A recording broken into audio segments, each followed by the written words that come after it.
So y'all are gonna think I'm really, really stupid for this, right? I've been working on this single bolt for getting this transmission out of the E30 for what's probably 2 weeks now. And I say that, but like, we went on vacation and all that, which I'm gonna upload something for that too, because I did some really cool stuff with a car I've always dreamed about getting to drive, let alone drive through the mountains. So, taken forever to get this bolt, and I finally just had a big brain play with it and got it off. All right, so I know the garage is an absolute disaster, whatever. It's a work in progress, and I've got the whole car pretty much torn apart and pieces scattered just about everywhere. But let's look at the transmission real quick. So bolt pattern's obviously going to be the same as far as how it goes in and mounts and all that. The bolt that I've been struggling for what feels like forever at this point with is this guy right here, right? So it's an E14 external Torx. And like all the other bolts, yeah, they were on there. Some of them were hard to get to, but this guy right here, yeah, goes right here, right? And I've got all these kind of just sitting in here so that I know orientation and what washers go where and make sure I maintain proper sizes. But my view from the back of the car, which not that you can really see it, is that right there. Now, for those of you who don't know, the Getrag G260 is a whole lot smaller than the ZF series automatic that they put in the E30. And what I mean by that is, which I wish I had this out of the car already so I can do a direct comparison. I'm sure that when I get it out later this evening, I'll actually do that.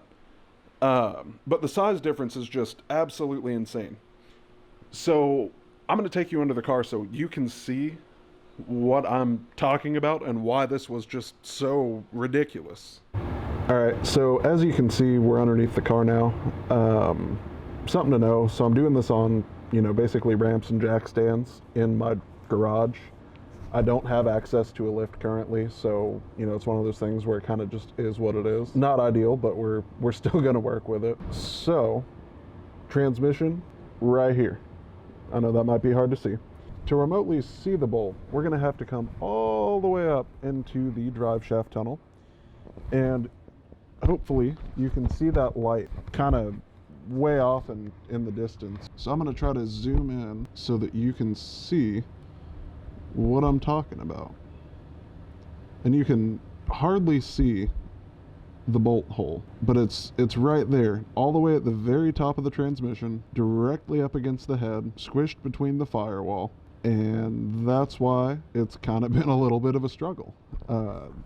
If I'm honest with you, it's been really rough trying to get something on that in a way that wouldn't strip it and mean I have to pull the motor and transmission together. So it is what it is. But let me show you what I had to use to get that out. After what was a ton of trial and error, this was the weapon of choice. Now, that's not just 1 foot of extensions. It's not just 2 feet. That is 3 feet of extensions to get to this single bolt on top of the transmission. But that's not it. I didn't have a breaker bar that would work or fit properly, so you get the gist. So I'm sure this probably seems like something insignificant to get so excited over, but I've been struggling off and on with this bolt for like 2 weeks. And between struggling and trying to figure out how to go at it, attack it, and get it done, I've kind of been piecing other things together and working on other parts of the car.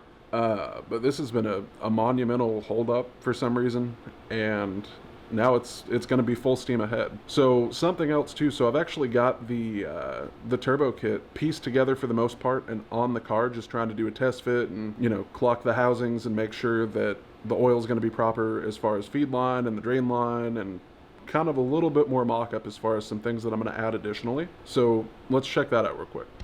Now, before I show you this, one thing I've kind of been struggling with is whether or not I want to run a hood dump for the exhaust versus running like a full turbo back. Still really torn, so I've kind of got that mocked up just a little bit for my own curiosity, I guess. But here's what we're working with. It's absolutely beautiful. That's, kind of a mock-up for if I were to run a hood dump.